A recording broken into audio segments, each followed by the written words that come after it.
അപ്പോൾ നമസ്കാരം. നമ്മൾ കഴിഞ്ഞ ക്ലാസ്സിൽ പഠിച്ചത് എന്തൊക്കെയാണ്? നമ്മൾ ഇക്വാലിറ്റി ഓഫ് ഫ്രാക്ഷൻസിനെ കുറിച്ച് പറഞ്ഞു. അതായത് രണ്ട് ഫ്രാക്ഷൻസ് തന്നാൽ അത് ഈക്വൽ ആണോ എന്ന് നിങ്ങൾക്ക് മനസ്സിലാക്കാൻ പറ്റും. രണ്ട് ഫ്രാക്ഷൻസ് തമ്മിൽ തന്നാൽ അതിലേതാണ് വലുത് ഏതാണ് ചെറുത് എന്നൊക്കെ നിങ്ങൾക്ക് ഇപ്പോൾ മനസ്സിലാക്കാൻ പറ്റും. അതിൻ്റെ പ്രോബ്ലംസ് നിങ്ങൾ ചെയ്തു, കൂടാതെ നിങ്ങൾ മോക്ക് ടെസ്റ്റും എഴുതിയിരിക്കുന്നു. എല്ലാം കൊള്ളാം. അടുത്തതായിട്ട് നമ്മളിനി പോകേണ്ടത് ടൈപ്സ് ഓഫ് ഫ്രാക്ഷൻസിലോട്ടാണ്. ടൈപ്സ് ഓഫ് ഫ്രാക്ഷൻസ് എന്ന് പറയാൻ നേരത്ത് ഞാൻ എളുപ്പം പറഞ്ഞു തരാം. ആദ്യമേ ടൈപ്സ് ഓഫ് ഫ്രാക്ഷൻസ് പറയാൻ നേരത്ത് നിങ്ങൾക്ക് എന്താണ് ഫ്രാക്ഷൻ്റെ നമ്പർ ലൈനിലുള്ള റെപ്രസെൻറ്റേഷൻ എന്ന് മനസ്സിലാക്കണം. നമ്മൾ ഇത്രയും നേരം പറഞ്ഞത് മൊത്തം എന്താ? ഒരു കേക്ക് എടുക്കുന്നു, ആ കേക്കിനെ പോസ്റ്റ്മോർട്ടം ചെയ്യുന്നു, ഇങ്ങനെ മുറിക്കുന്നു, ഇങ്ങനെ വായിക്കുന്നു. ഒന്ന് എന്നുള്ളൊരവസ്ഥയെ നമ്മൾ പിന്നെയും മുറിച്ച് പല പല ചെറിയ ചെറിയ അവസ്ഥകളാക്കി മാറ്റുന്നു. അതാണ് ഫ്രാക്ഷൻ എന്ന് ഞാൻ പറഞ്ഞു. പാർട്ടീഷനാണ് ഫ്രാക്ഷൻസ് എന്ന് ഞാൻ പറഞ്ഞു. അപ്പോൾ അതേപോലെ തന്നെയാണ് നമ്മൾ നമ്പർ ലൈനിൽ നോക്കുകയെങ്കിൽ എന്താ? നമ്പർ ലൈനിൽ നമ്മൾ എപ്പോഴും പറയുന്നത് പോലെ ഒരു ദൂരമായിട്ട് നിങ്ങൾ സങ്കല്പിക്കുക. പൂജ്യത്തിലാണ് നിങ്ങൾ നിൽക്കുന്നത്. നമ്മുടെ കുട്ടപ്പൻ പൂജ്യത്തിലാണ് നിൽക്കുന്നത്.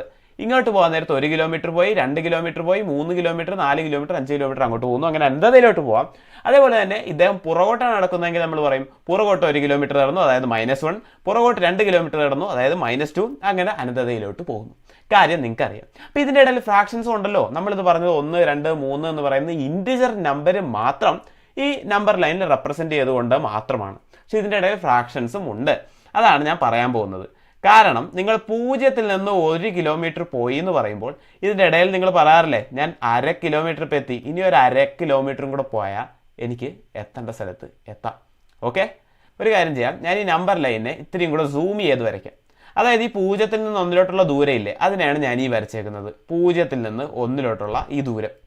ഓക്കെ, അപ്പോൾ ഈ ദൂരത്തിൻ്റെ ഇടയിലാണ് എന്ത് വരുന്നത്? 0 നിന്ന് 1 ഇടയിലാണ് പകുതി എന്ന് പറയുന്ന ദൂരം വരുന്നത്. കൃത്യം പകുതി, അതായത് 1 കിലോമീറ്റർ നേരെ പകുതി, ഞാൻ നേരെ ഭാഗിച്ചു. അപ്പോൾ ഇതാണ് പകുതി കിലോമീറ്റർ. അപ്പോൾ ഇതിനെ പിന്നെ നമുക്ക് ഭാഗിക്കാമല്ലോ. ഈ പകുതിയുടെയും പകുതി, അതായത് ഇത് 1/4 കിലോമീറ്റർ. 1/4 കിലോമീറ്റർ ഞാൻ നടന്നു എന്ന് പറയും. ഇവിടുന്ന് ഇവിടം വരെ നടന്ന് എനിക്ക് പറയാം ഞാൻ 1/4 കിലോമീറ്റർ നടന്നു. കാരണം എന്താണ്? ഇവിടുന്ന് ഇവിടം വരെ നടന്നാൽ കാലെന്ന് പറയാൻ കാരണം ഇനി ഒരു കാലും വേറൊരു കാലും കൂടെ ചെന്നാലും നമുക്കിനി 1 കിലോമീറ്റർ ആവത്തുള്ളൂ. അതായത് മൊത്തം 4 കഷ്ണങ്ങളാക്കി ഞാൻ ഈ 1 എന്നുള്ള ദൂരത്തെ വിഭജിച്ചു. അതിൽ ഒരു ഭാഗം കടന്നിരിക്കുന്നു. അതാണ് ഞാൻ പറയുന്നത് 1/4 കിലോമീറ്റർ കടന്നു എന്ന് പറയുന്നത്. അതേപോലെ തന്നെ നമുക്ക് എന്താ പറയുക, ഇത് 3/4 കിലോമീറ്റർ. ഇതിങ്ങനെ മാത്രമാണോ? നമുക്ക് പലതായിട്ട് ഭാഗിക്കാമല്ലോ. ഈ 0 തൊട്ട് 1 എന്ന് പറയുന്ന ഈ ദൂരത്തെ, ഈ 0 തൊട്ട് 1 എന്ന് പറയുന്ന ദൂരത്തെ എനിക്ക് 3 ഭാഗിക്കാം. 3 ഭാഗിച്ചാൽ എനിക്ക് എന്ത് പറയും? ഇത് 1/3 ഭാഗം. അപ്പോൾ 1/3 കിലോമീറ്റർ ഞാൻ പോയിരിക്കുന്നു. 1/3 കിലോമീറ്റർ ഞാൻ പോയിരിക്കുന്നു. ഇതെന്ന് പറയാൻ നേരത്തെ എന്താ? 2/3 കിലോമീറ്റർ ഞാൻ പോയിരിക്കുന്നു. ഇവിടെ ഒരു കഷ്ണം, ഇവിടുന്ന് ഇവിടം വരെ എത്തിയപ്പോൾ 2 കഷ്ണം പോയിരിക്കുന്നു, 3 മുറിച്ചതിൻ്റെ.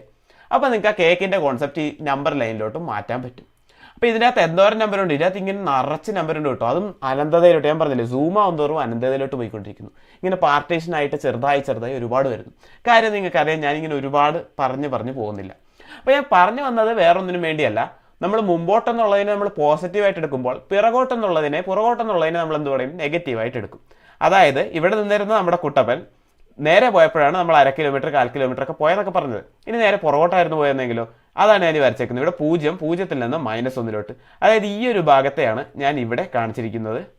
ഓക്കെ, അപ്പോൾ ഈ ഒരു ഭാഗം എങ്ങനെയാണ്? ഈ ഒരു ഭാഗം എന്ന് പറയാൻ നേരത്ത് 0 നിന്ന് -1 പോകുന്നതിൻ്റെ ഇടയിൽ -1/2 ഉണ്ടാവും. ഇവിടെയാണ് നെഗറ്റീവ് ഫ്രാക്ഷൻ എന്ന് പറയുന്നത്. നെഗറ്റീവ് ഫ്രാക്ഷൻ എന്താണ്? പുറകോട്ട് 1/2 കിലോമീറ്റർ പോയി. നേരത്തെ മുമ്പോട്ട് 1/2 കിലോമീറ്റർ പോയപ്പോഴത്തേക്കും നമ്മൾ അരാന്ന് എഴുതി കാണിച്ചു. അതേപോലെ തന്നെ പുറകോട്ട് പോയി, അത്രേ ഉള്ളൂ. പുറകോട്ടുള്ള ഈ -1 ഡിസ്റ്റൻസ് അതിൻ്റെ നേരെ പകുതി എന്ന് പറയുമ്പോൾ -1/2. അതേപോലെ തന്നെ ഇവിടെ എന്ത് വരും? -1/4. ഇവിടെ എന്ത് വരും? -3/4. ഇതിപ്പോൾ ഞാൻ 4 മുറിച്ച കാരണമാണ് എനിക്ക് ഈ ഒരു കണക്ക്. ഞാൻ 3 ഈ ഡിസ്റ്റൻസിനെ മാറ്റിയിരുന്നെങ്കിൽ എനിക്ക് 1/3, 2/3, 3/3 എന്ന് പറയുമ്പോൾ -1 എത്തി. ഓക്കെ, സംഗതി നിങ്ങൾക്ക് മനസ്സിലായി. അപ്പോൾ നെഗറ്റീവ് ഫ്രാക്ഷൻ എന്താണെന്ന് മനസ്സിലാക്കാനാണ് ഞാൻ ഈ നമ്പർ ലൈൻ നിങ്ങൾക്ക് പറഞ്ഞു തന്നത്. നെഗറ്റീവ് ഫ്രാക്ഷൻസ് എന്ന് പറയുന്നത് പുറകോട്ട് പോയി എന്നുള്ള നേരത്തെ നെഗറ്റീവ് ഇൻറ്റിജറിൻ്റെ അതേ concept.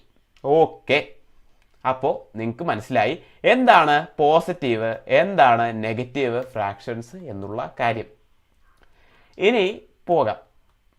Proper and improper fractions എന്നതാണ് അടുത്ത ടൈപ്പ് ഓഫ് ഫ്രാക്ഷൻ എന്ന് പറയുന്നത്.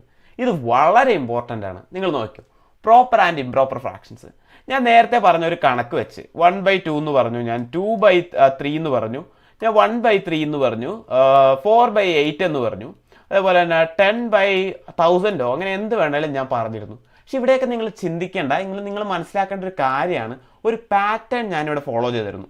അതായത് ഈ അടിയിലുള്ളതിന് നമ്മൾ എന്താ പറഞ്ഞുകൊണ്ടിരുന്നത്, അടിയിലുള്ള നമ്പറുകൾ നമ്മൾ എന്താ പറഞ്ഞുകൊണ്ടിരുന്നത്, ഈ തട്ടിൻ്റെ അടിയിലുള്ള ഓരോ ഫ്രാക്ഷൻ്റെ തട്ടിൻ്റെ അടിയിലുള്ള നമ്പറുകൾ നമ്മൾ എന്താ പറഞ്ഞുകൊണ്ടിരുന്നത്, ഇതിന് നമ്മൾ പറഞ്ഞുകൊണ്ടിരുന്നത് ഡിനോമിനേറ്റർ എന്നായിരുന്നു അല്ലേ, ഡിനോമിനേറ്റർ എന്നായിരുന്നു. അതേപോലെ ഈ തട്ടിൻ്റെ മേളിലുള്ള നമ്പറുകൾ മൊത്തം നമ്മൾ എന്താ പറഞ്ഞുകൊണ്ടിരുന്നത്, ഇതിനെ മൊത്തം നമ്മൾ പറഞ്ഞുകൊണ്ടിരുന്നത് ന്യൂമറേറ്റർ എന്നായിരുന്നു അല്ലേ.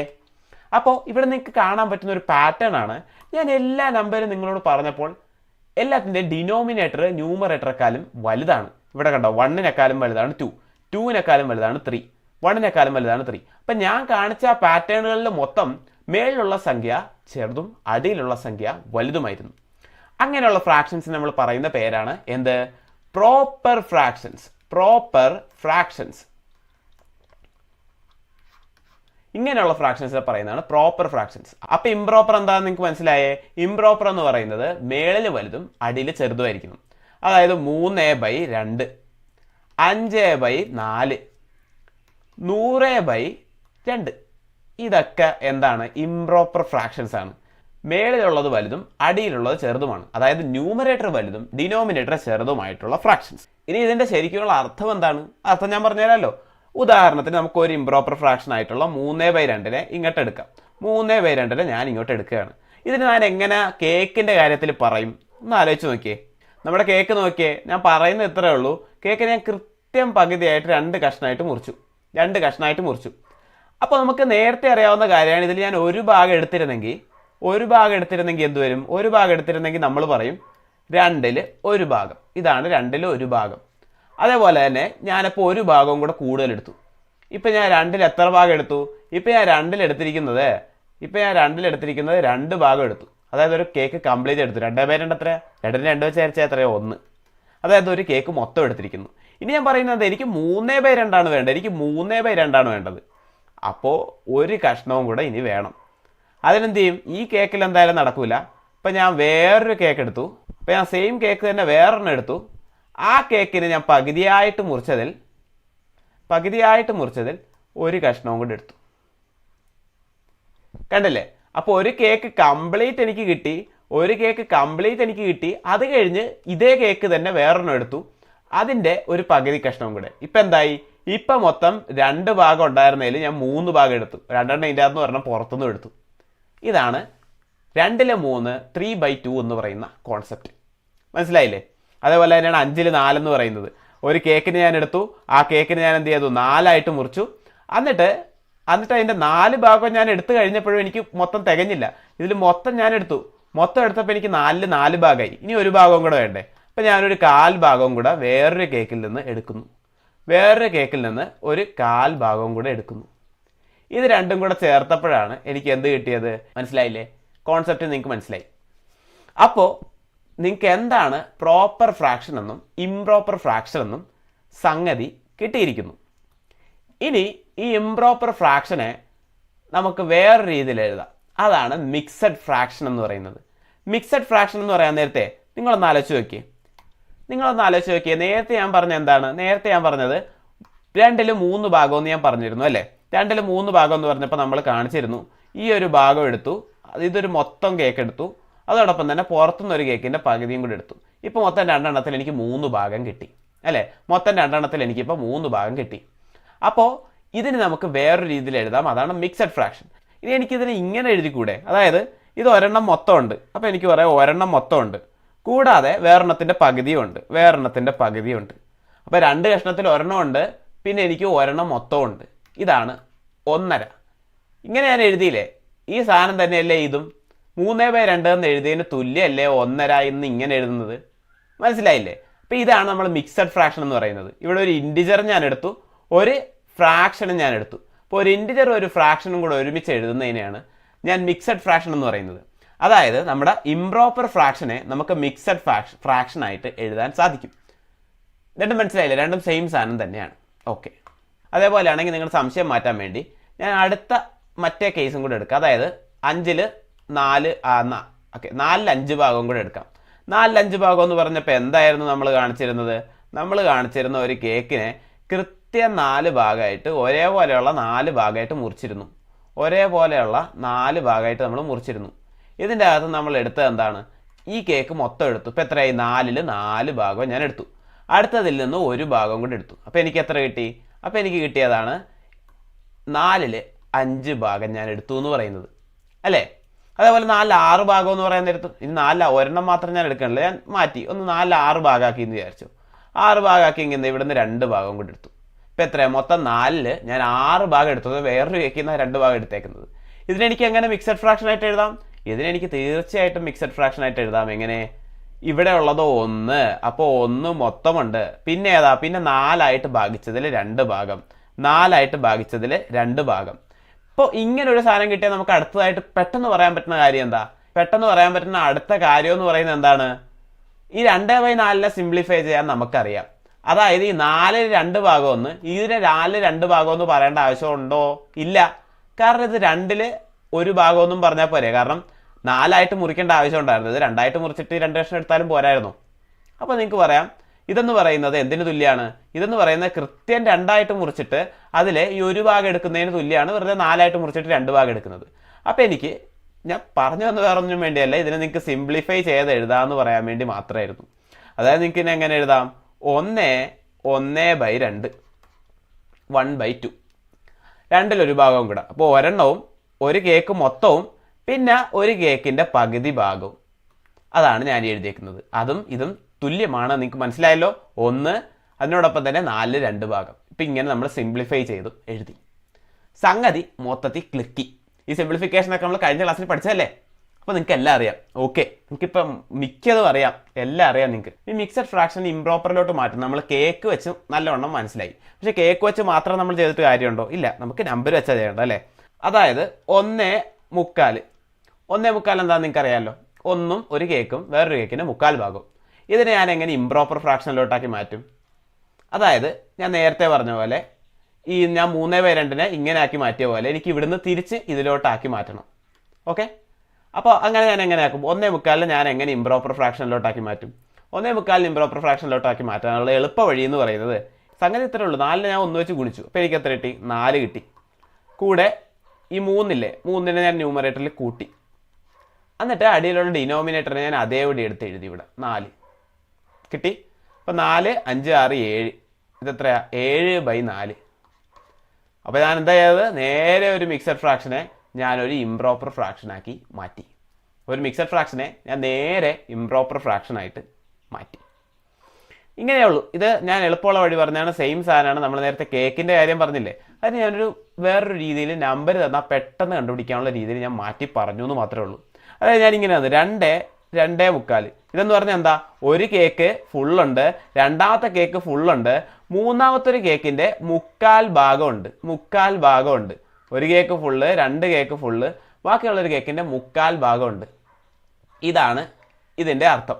ഇത് ഞാനെങ്ങനെ നേരത്തെ പറഞ്ഞ പോലെ ഇംപ്രോപ്പർ ഫ്രാക്ഷനിലോട്ടാക്കും? ഇംപ്രോപ്പർ ഫ്രാക്ഷനിലോട്ടാക്കാൻ നമുക്കറിയാം. നിങ്ങൾ പഠിച്ചു ഇതിനെ ഇതുമായിട്ട് മൾട്ടിപ്ലൈ ചെയ്യുക, എന്നിട്ട് കിട്ടിയ ഉത്തരത്തെ ഇതുമായിട്ടൊന്ന് ആഡ് ചെയ്യുക, എന്നിട്ട് ഡിനോമിനേറ്റർ അത് തന്നെ എഴുതുക, ന്യൂമറേറ്ററിൽ കിട്ടിയ പുതിയ തുകയും എഴുതുക. അപ്പോൾ എത്രയാണ്? 4 2 വെച്ച് വിളിച്ചപ്പോൾ എത്ര കിട്ടി? 4 2 വെച്ച് വിളിച്ചപ്പോൾ 8 കിട്ടി. 8നോട് നിങ്ങൾ എന്ത് കൂട്ടി? 8നോട് നിങ്ങൾ ആ 3 കൂട്ടി. ഈ 3 നിങ്ങൾ കൂട്ടി. 8നോട് നിങ്ങൾ 3 കൂട്ടി. കിട്ടിയ ഉത്തരവും അടിയിൽ ഡിനോമിനേറ്റർ പഴയ തുക തന്നെ എഴുതി, 4 തന്നെ എഴുതി. അപ്പോൾ എത്ര നിങ്ങൾക്ക് ഇപ്പോൾ കിട്ടിയത്? 8 3 എത്രയാ? 8 3 നിങ്ങൾക്ക് കിട്ടുക 11. 4 അടിയിലും വന്നു. അതായത് ഇതിൽ നിന്ന് മനസ്സിലാക്കി എന്താ? ഇതിൽ നിന്ന് മനസ്സിലാക്കി ഇതേ സാധനം തന്നെയാണ് 2/4. 2/4 എന്ന് പറയുന്നത് 11/4 ഇതിൻ്റെ ഇംപ്രോപ്പർ ഫ്രാക്ഷനാണിത്. ഇതിൻ്റെ മിക്സഡ് ഫ്രാക്ഷനാണിത്. സോ ഇതാണ് മിക്സഡ്, ഇതാണ് ഇംപ്രോപ്പർ, ഇതാണ് ഇംപ്രോപ്പർ. കിട്ടി. എങ്ങനെയാണ് ആക്കേണ്ടതെന്ന് കിട്ടി. ഇനി കുറച്ച് ക്വസ്റ്റ്യൻസ് ഒക്കെ ചെയ്യാൻ നേരത്ത് നിങ്ങൾക്കത് കൂടുതൽ എളുപ്പത്തിൽ കിട്ടും. ഇന്നത്തെ ക്ലാസ്സിൽ നമ്മൾ പഠിച്ചത് ടൈപ്സ് ഓഫ് ഫ്രാക്ഷൻസിൽ ആദ്യം നമ്പർ ലൈനിൽ എങ്ങനെ ഫ്രാക്ഷൻ റെപ്രസെൻറ്റ് ചെയ്യാമെന്ന് ഞാൻ പഠിപ്പിച്ചു. അതിൽ നിങ്ങൾക്ക് എന്താ 1 കിലോമീറ്ററിനെ കണക്ക് വെച്ചാൽ 1/4 കിലോമീറ്റർ 1/2 കിലോമീറ്റർ മുമ്പോട്ട് പോകാൻ നേരത്ത് പോസിറ്റീവ് ആയിട്ടുള്ള ഫ്രാക്ഷൻ എന്താണെന്ന് മനസ്സിലായി. പുറകോട്ട് പോകാൻ നേരത്താണ് നമ്മൾ നെഗറ്റീവ് ഫ്രാക്ഷൻ എന്നുള്ള ഒരു അർത്ഥം വരുന്നതെന്ന് നിങ്ങൾക്ക് മനസ്സിലായേ? ആയി. അപ്പോൾ അടുത്ത കാര്യം എന്തായിരുന്നു? പ്രോപ്പർ ആൻഡ് ഇംപ്രോപ്പർ ഫ്രാക്ഷനെ കുറിച്ച് പറഞ്ഞു. പ്രോപ്പർ ഫ്രാക്ഷൻ എന്ന് പറയുമ്പോൾ ന്യൂമറേറ്റർ ചെറുതും ഡിനോമിനേറ്റർ വലുതുമായിട്ടുള്ളത്. അതാണ് നമ്മൾ നേരത്തെ ക്ലാസ്സുകളിലൊക്കെ ചെയ്ത ഫ്രാക്ഷൻസ് തന്നെ. പക്ഷേ ഇംപ്രോപ്പർ എന്ന് പറഞ്ഞാൽ എന്താ? ഇംപ്രോപ്പർ എന്ന് പറഞ്ഞാൽ മേളിലുള്ള ന്യൂമറേറ്റർ വലുതും ഡിനോമിനേറ്റർ ചെറുതുമായിട്ടുള്ള ഫ്രാക്ഷൻസ്. ആ ഫ്രാക്ഷൻസ് നമുക്ക് മിക്സഡ് ഫ്രാക്ഷനായിട്ട് മാറ്റാൻ പറ്റും. അതായത് മേളിൽ വലുതും അടിയിൽ ചെറുതും എന്നുള്ളതിൻ്റെ അർത്ഥം തന്നെ എന്താണ്? അർത്ഥം തന്നെ ഒരു കേക്ക് ഫുള്ള് കഴിഞ്ഞിരിക്കുന്നു, ഇനി ബാക്കി നമ്മൾ പുറത്തുനിന്ന് എടുക്കുകയാണ് ചെയ്യുന്നത്. 5ൽ 4 എന്ന് പറയാൻ നേരത്ത് 4 ഭാഗമാക്കി മാറ്റിയതിൽ ഞാൻ 5 ഭാഗം ആവശ്യപ്പെടുകയാണ്. അപ്പോൾ 4 മാറ്റിയ ഭാഗത്തിൽ മൊത്തം 4 ഭാഗം എടുത്തു, ഒരു ഭാഗം നമ്മൾ അപ്പുറത്തെ കേക്കിൽ നിന്ന് കടമെടുത്തു. അങ്ങനെയാണ് 4ൽ 5 കിട്ടുന്നത്. അപ്പോൾ അതിന് നമുക്ക് എന്താ എഴുതാം? 1 ആ ഒരു കേക്ക് ഫുള്ള് അതിന് 1, പിന്നെ മറ്റേതിൻ്റെ ഒരു കഷ്ണം എന്ന് പറയാൻ നേരത്ത് 4-1 ഭാഗം. ഓക്കെ, 1/4. അങ്ങനെ നമുക്ക് അതിനെ മിക്സഡ് ഫ്രാക്ഷൻ ആക്കാമെന്ന് മനസ്സിലാക്കി. മിക്സഡ് ഫ്രാക്ഷനെ ഇംപ്രോപ്പർ ഫ്രാക്ഷനാക്കി മാറ്റാനുള്ള കൺവേർഷൻ നമ്മൾ പറഞ്ഞു. എന്താ? അടിയിലുള്ള ഡിനോമിനേറ്ററിനെ നമ്മൾ അപ്പുറത്തെ ആ നമ്പറുമായിട്ട് മൾട്ടിപ്ലൈ ചെയ്യുക, ഇൻറ്റിജർ നമ്പറുമായിട്ട് മൾട്ടിപ്ലൈ ചെയ്യുക. കിട്ടിയ ഉത്തരത്തെ നമ്മൾ ന്യൂമറേറ്ററായിട്ട് കൂട്ടിയിട്ട് ഉത്തരത്തിൻ്റെ ന്യൂമറേറ്ററായിട്ട് എഴുതുക, ഡിനോമിനേറ്ററായിട്ട് പഴയ ഡിനോമിനേറ്റർ തന്നെ എഴുതുക. ഇതൊരു എളുപ്പ വഴിയിൽ ഞാൻ അങ്ങനെ കാൽക്കുലേഷൻ ചെയ്യുന്നതെന്ന് പറഞ്ഞു തന്നാണ്. എങ്ങനെ നമ്മൾ മിക്സറിനെ ഇംപ്രോപ്പർ ആക്കുന്നതെന്നുള്ള എളുപ്പ വഴി പറഞ്ഞു തന്നാണ്. വാസ്തവത്തിൽ നമ്മുടെ കേക്കിൻ്റെ ലോജിക്ക് തന്നെയാണ് നടക്കുന്നത്. അപ്പോൾ അത്രയേ ഉള്ളൂ. അടുത്ത ക്ലാസ്സിൽ ഇതിൻ്റെ കൂടുതൽ പ്രോബ്ലംസ് ചെയ്യാം. അപ്പോൾ നിങ്ങൾക്ക് എല്ലാം മനസ്സിലാവും, എല്ലാം ക്ലിയർ ആവും. ഓക്കെ, അപ്പോൾ ബൈ.